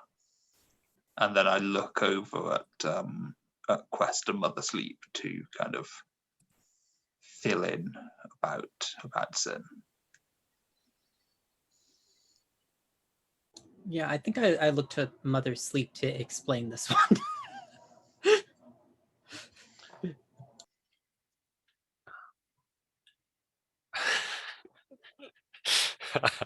I'm sorry about this, but I think what Mother Sleep does now that they're back on track is like I pull out a little bag and then lean in like with a bitter conspiratorial voice, say, so we're going all in, right? And then I just open the bag and like whatever is in there, like just let it slither over the table, and it's a bunch of broken, it's bits and pieces of glass and a few broken bones, and I'm just trying to trigger a move that I don't think I've ever triggered. I want to let the dead speak, because the dead wish to help, and they just know about everything. So if we do have a question for our GM, we can ask it now, and we can set up like whatever we're trying to do. I just want the image, and I think with the bones and the bits and pieces we see this like this sentient fog kind of imagery where there's like a bit of gray fog coming from the bones and the shards, and it gives it a ghostly vibe, I guess. I can't believe you're doing this in the middle of this this ramen restaurant. How dare you? Yeah, I did apologize. I did apologize up front, but that just seems a mother sleep kind of thing to do. Yep. I mean, as an aside, I think the spin-off game to this will be about the waiting staff and dealing with all of the drama of the people who hang out in booth 13, you know. Queen of Cups, is it? Or the devil who serves you? Yeah, it's always fun when it's everyone else. It's the serving staff doing. Yeah. Okay. I think you're spending a token here, right? I did, yeah. Yeah. What answers are you seeking? I opened the question to the table, and I think right now it should be either Sky or Fear asking the question. I just want to be helpful. I think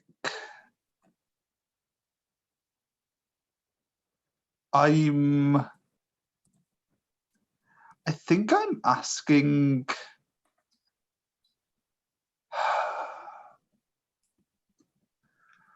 I'm imagining with all this elemental magic that the corp has got enslaved and how much power there's built up there, how much of that we would have to free to kind of reach a tipping point to kind of like to where the corp could control it. How close are, given that the corp is pushing for immortality right now, how close are they cutting the safety margins?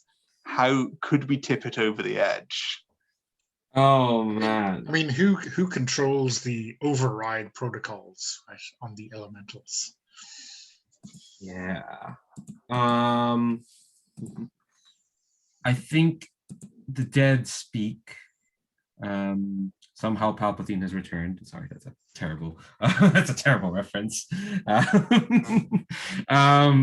that's not what the dead say.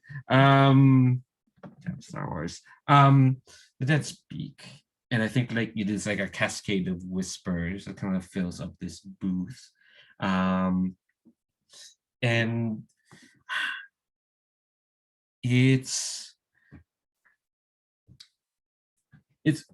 fascinating just how much like the corp has kind of like written off Sulad as it's not the realm of the dead, it's just a realm of magic.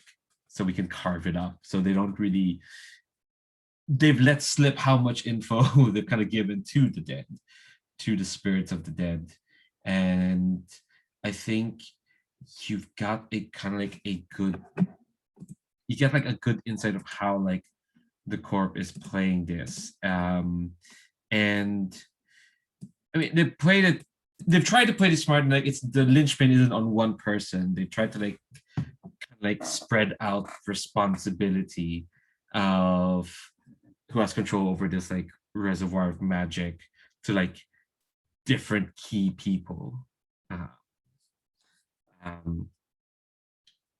In you know, I'm saying this kind of like in the view that like this is not the end of these character stories. They'll probably like go on to do other things.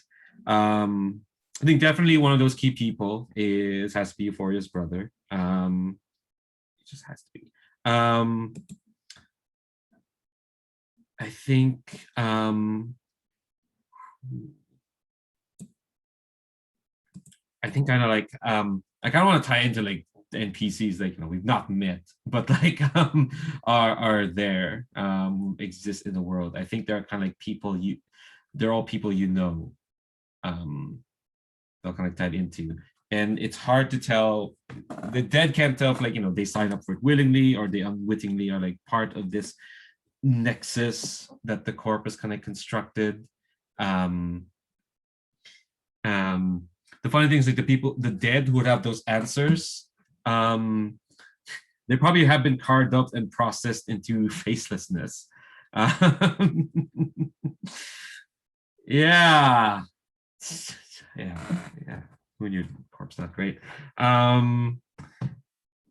So maybe they do. So maybe there's some good to carving out Sulad, but I think there's like a wave of sorrow as well, because like these spirits know what's happening, what's kind of being carved up. Yeah, Fore, did you mention who you were in a date with? Well, you would have no reason to, because you only barely know them compared to everyone else, I guess. Yeah, I really want, like, because I feel that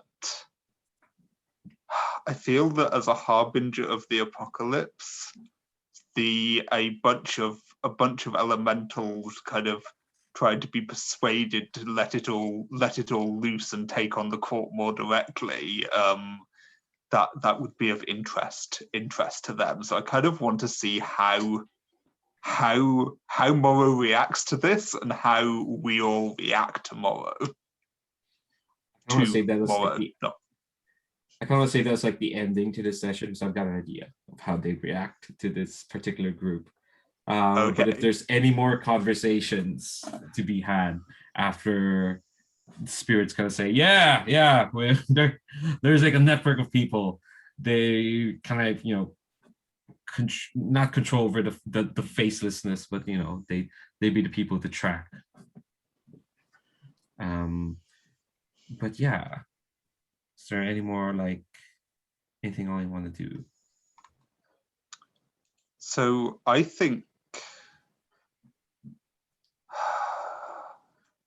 I look to Quest, because Quest is the only person who hasn't had a huge amount of input on this, and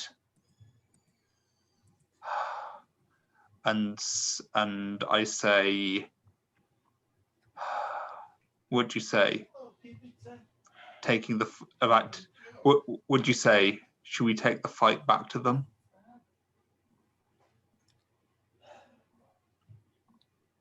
I do. It seems that there are no paths but the one, there's no choice but to take it.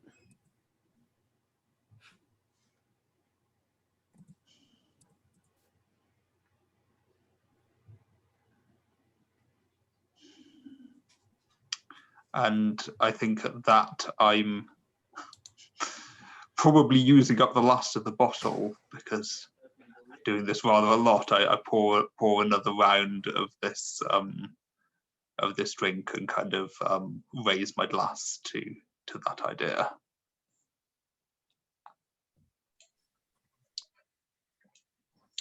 Yeah, I think, you know, after downing that last tumbler of the bottle, I think I'll look up towards, like, behind the rest of you or whatever, and say, did I not mention I was here on a date?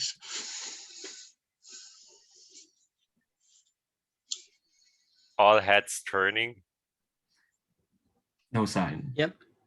Oh, sorry. Oh, turning to Euphoria. But say, sorry. when I say the name, is it like, is it staticked out, or does it get through? Oh, that's interesting. I think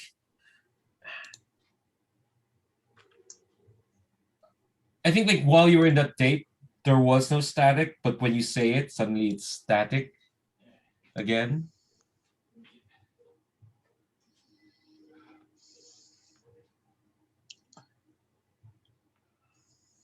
And there's no But sign of I her. ju- at the moment. But Sky knows what that means, right? Yeah, And I I think so do I, right? Because that's the first time maybe that memory of the kind of excising of the name from reality brings back a little bit of the memory, right? Of what before you did.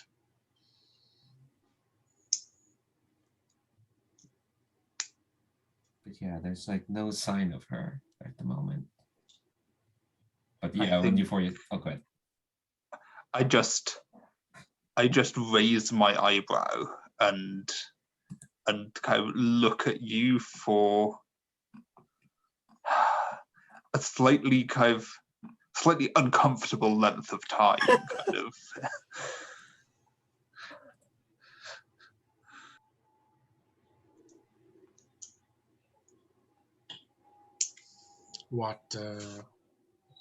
What's going on inside that head?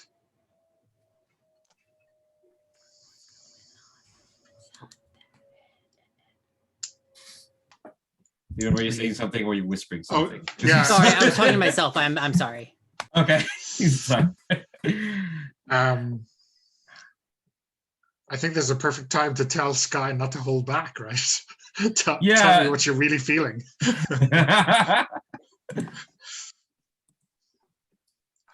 I think I look at you and say, are you sure you know what you're getting into here, Fee? Obviously not. But I don't look into the future. Tarot cards are not. It's not my strong point. And I think at the look into the future, I look at Mother Sleep and Quest, as we do have people here who do look into the future. And I think I now try and say the name, and particularly to Quest of, I think I try and say, it seems like against all odds Morrow's back, and she's found us, but I don't know whether I actually managed to say that. I think everything but her name gets through. But I think as you say that, like, I think you all kind of notice that, like, in a way, like in a TV show, there's just like extras going on in the background, making sure this place looks alive. I think you kind of notice like the people around you are kind of like repeating their emotions. I think maybe the audience kind of like, oh, that lady's been raising up and down their menu far too many times. And I think that kind of like I think you see that, Sky, as you like try to say Morrow's name, and maybe that awareness spreads to the rest of the table. We're building up to cliffhanger. Season teaser finale. I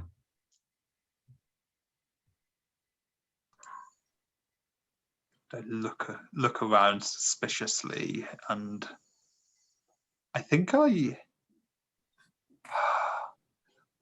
maybe reach over and just poke one of these people doing the repeating motions in the shoulder just to see what happens. Just like I'm trying to get their attention, I tap them on the shoulder.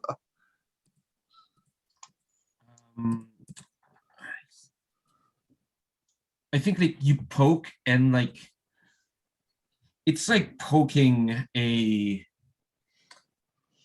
it's like poking like a painted tarp.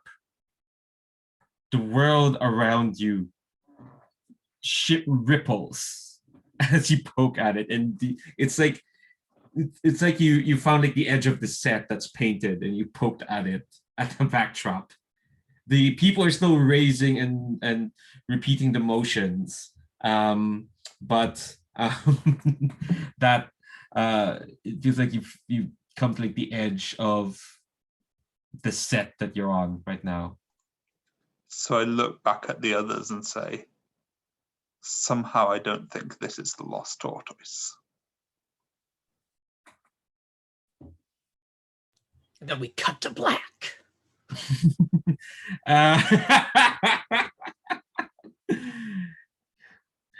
Well, not yet. I think but we should have Morrow show up to like say the last things, and I think like yeah, you say that, and Morrow's voice just goes, no, it really isn't.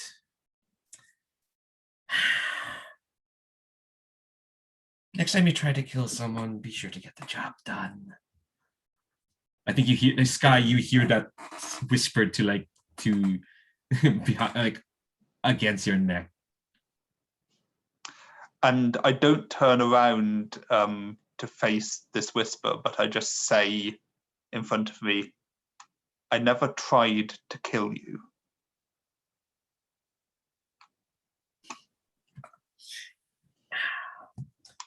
That's funny, because I'm going to try so very hard to kill you. There we cut to black. Unless you had something to say to that. I think that this is just a bit before the death threat that just happened, and I think that I established that I brought one more bowl than there are actually people here, and Mother Sleep, they just give that bowl that is sitting and waiting a look, and then the death threat and everything happens. Cool. All right. So we cliffhangered on that, but to kind of close this off, we're kind of going to do epilogues, but more in a next season trailer kind of sense. So what? Oh, go ahead. Or what about like some sort of like backflash? Like now that we know we're up against something, what about I think I would like to have a scene like how I set up for like the final assault on the Corp or whatnot, or get at allies or something like that, if that's okay. Yeah, that could like be part of like the trailer. Maybe like sometime in the next season we did a flashback to how you're doing all this. Yeah, kind of like a cool moment for what you think was happening next time for your characters. I'll have to think about that, and then we'll slot that in.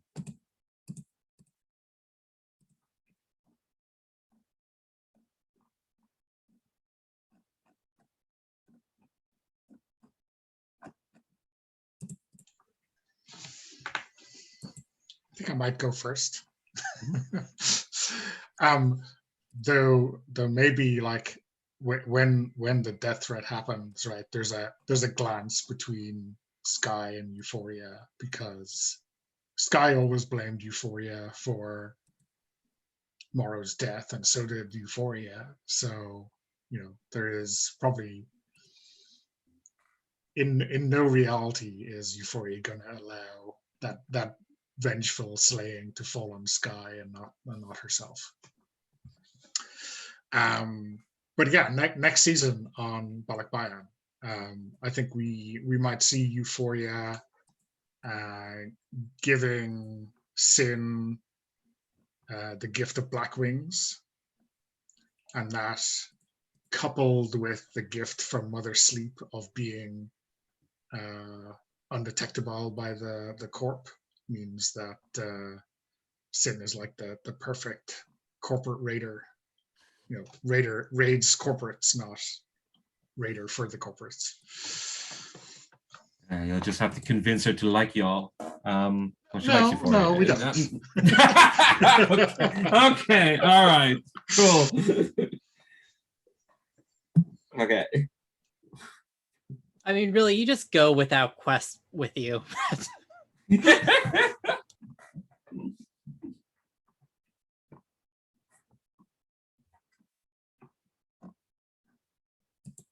Everyone else. I could go next. Mhm. And I think since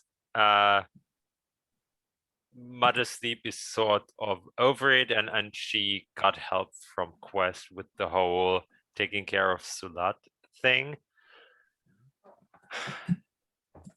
They are back in like in their smart kind of form in their usual ways, and they bring.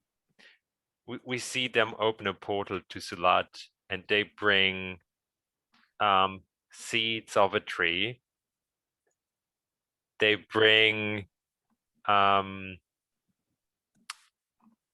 the pain and fear of somebody dying, and they bring the hopes of dreams of a child with them to Sulat. And then we can see how some of the holes that have been mined into Sulat by the Corp sort of transform and get filled with like the pain and the hope and the true nature of the earth. And that is just something that makes Mother Sleep smile. But it's hard to say whether that is just like sheer joy or something demonic behind it.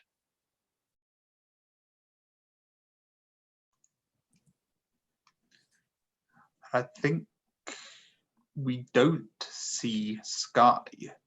What we see are some quite rapid flashes of scenes of the NPCs that were holding the control of this power for the Corp, the Faceless, and we see them flash up and then be engulfed by a firestorm or a flood or a hurricane, and we just see that repeated with different destructive elements.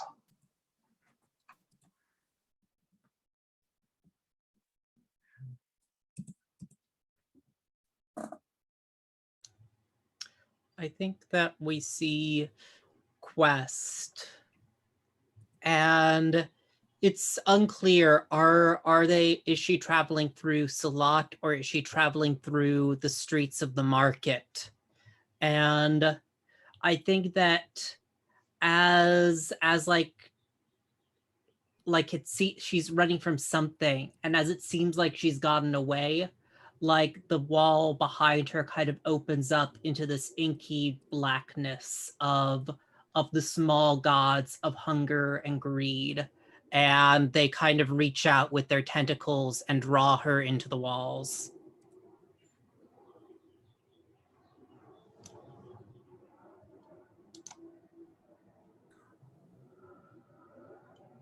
Cool. Did we get Euphoria's trailer shot, or was that like that eye tie with Sky? Yeah, the quick scene of Sid. turning. Yeah. Okay. I think I have an idea for. I want to add one shot. I think it is. I think it is a square, a public square that kind of starts to crumble and crack as flora bursts from the ground. But it's a flora that's corrupted as all these plants and trees burst from the ground, but they are shifting and murky and faceless. And yeah, that's Balikbayan returning I mean, home. typically, you know, most plants are, but Yeah, but faceless. Faceless with a capital F, you know, a proper No, noun. I know. Faceless. Yeah. That's Balikbayan for you.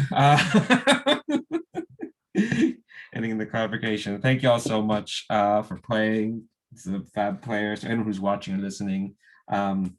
Check out the Gauntlet. That's where you could play with all these Fab folks. If you want to check out Balikbayan, there'll be a link below. At the moment, this version of Balikbayan, I think, is available only on Jeremy's Patreon, so check that out. Get some cool stuff. Sign up for that Patreon. If you want to take a sneak peek at their upcoming decadent nobles fantasy court intrigue forged in the dark game, that's where you know look at that. But yeah, every link down below. Again, thanks to these lovely players for all the. This is so much drama. We'll talk about it after I shut off this recording. Oh, you don't make it easy, do you? All right, I'll stop recording. Bye bye, YouTube.